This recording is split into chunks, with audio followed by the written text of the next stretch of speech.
O sequestro passo a passo.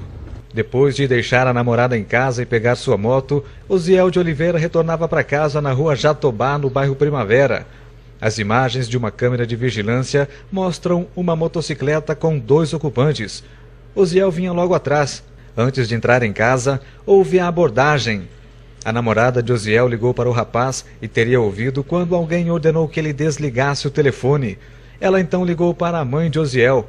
Ele deixando a namorada em casa, aí com o tempo dele chegar em casa, logo ela ligou atrás para saber se ele tinha chegado. Aí ele não atendeu. Quando ele atendeu, tinha alguém que gritou alto com ele e mandou ele calar a boca e desligar o telefone. E com isso aquietou. Aí a namorada dele me ligou, que era para mim sair na rua rápido, que alguma coisa tinha acontecido com ele. Que tinha alguém gritando alto com ele. E naquele momento o celular ficou desligado e não tivemos mais contato. A manhã de segunda-feira foi de muita tensão para a família, que esperava por respostas. Na casa do jovem, vizinhos e parentes vindos de Terra Nova do Norte aguardavam notícias sobre o paradeiro de Osiel. Por volta das 10h30 da manhã, uma ligação noticiava que Osiel estaria próximo à ponte de madeira do Rio Verde.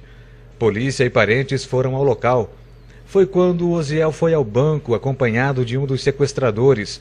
A motocicleta do jovem foi estacionada próximo ao acesso pelos fundos do banco. Sabendo do caso, o gerente teve a atuação fundamental. Com a ajuda de um guarda de trânsito, porque houve toda uma mobilização dos sistemas de segurança, viram um momento que a vítima entrou na agência bancária para fazer o resgate do dinheiro. Nesse momento, a Polícia Civil foi informada e conseguiu, então, abordar a vítima dentro da agência bancária. Com o apoio da vítima, conseguiu-se localizar o cativeiro na saída de Lucas do Rio Verde para Nova Mutum.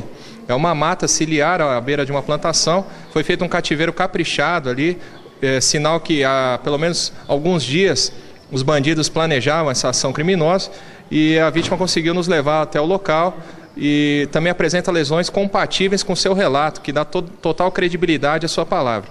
Então a Polícia Civil pode afirmar nesse momento que houve uma extorsão mediante sequestro.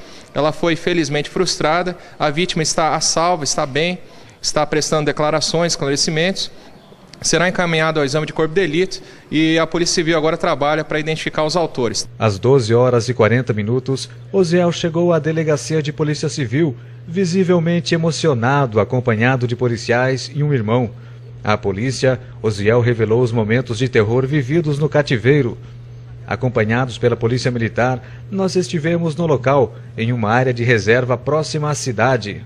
Depois de ser abordado em frente à sua residência, ainda na noite desse domingo, por volta das 23 horas, o jovem Osiel foi trazido para um cativeiro, cuja a entrada é essa aqui.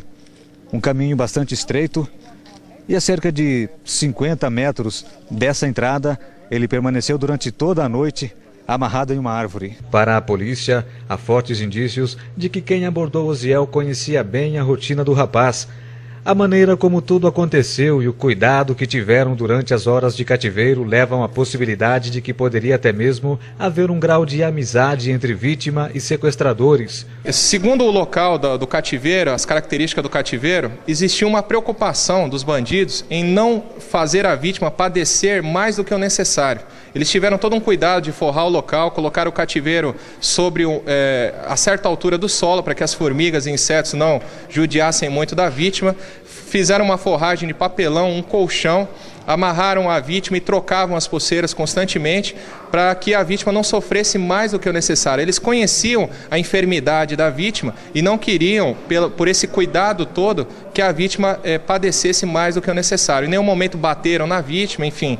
Eram pessoas que conheciam a vítima, as circunstâncias de enfermidade dela e se preocupavam com ela, apesar do intuito de obter a vantagem, o preço do resgate. Então eram pessoas que, apesar de almejar levar a vantagem devida, o dinheiro, eles não queriam que a vítima morresse no cativeiro ou que, eventualmente, corresse algum risco maior.